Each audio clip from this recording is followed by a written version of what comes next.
Anti korupsi merupakan tindakan mengendalikan dan mengurangi korupsi berupa keseluruhan upaya untuk mendorong generasi mendatang agar bisa mengembangkan sikap menolak secara tegas terhadap setiap bentuk korupsi.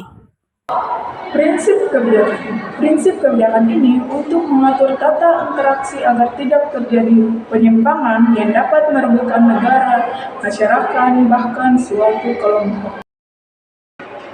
Contoh penerapan prinsip kebijakan, misalnya program-program kegiatan kemahasiswaan yang harus dibuat dengan mengindahkan aturan yang berlaku di kampus. Mencangkup beberapa aspek penting. 1. Transparansi dan akuntabilitas, yaitu mendorong keterbukaan informasi publik. 2. Pencegahan, implementasi tata kelola yang baik dalam administrasi publik dan sektor swasta. 3. Pengawasan itu membentuk lembaga-lembaga pengawasan independen. 4. Penindakan hukum, memperketat hukum bagi pelaku korupsi. 5. Keterlibatan masyarakat, mendorong partisipasi aktif masyarakat dalam pengawasan dan pemantauan. 6. Pendidikan dan pelatihan, menyelenggarakan program penduduk dan pelatihan etika untuk meningkatkan kesadaran terhadap bahaya korupsi. Prinsip terakhir anti korupsi adalah kontrol kebijakan.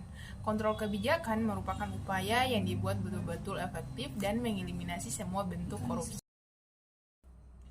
Selanjutnya, contoh penerapan prinsip kontrol kebijakan. Misalnya dengan melakukan kontrol pada kegiatan kemahasiswaan, mulai dari penyusunan program kegiatan, pelaksanaan program kegiatan, sampai dengan pelaporan. Tentang kontrol kebijakan anti korupsi melibatkan beberapa aspek. Yang pertama, pengawasan internal. Pengawasan internal adalah membentuk unit internal atau mekanisme pengawasan untuk memeriksa kepatuhan terhadap kebijakan anti korupsi. Yang kedua, pengawasan eksternal. Pengawasan eksternal adalah memperkuat peran lembaga-lembaga eksternal seperti Badan Pengawasan Keuangan atau Ombudsman. Yang ketiga, pelaporan pelanggaran. Pelaporan pelanggaran adalah menyediakan saluran pelaporan pelanggaran yang aman dan anonim. Yang keempat,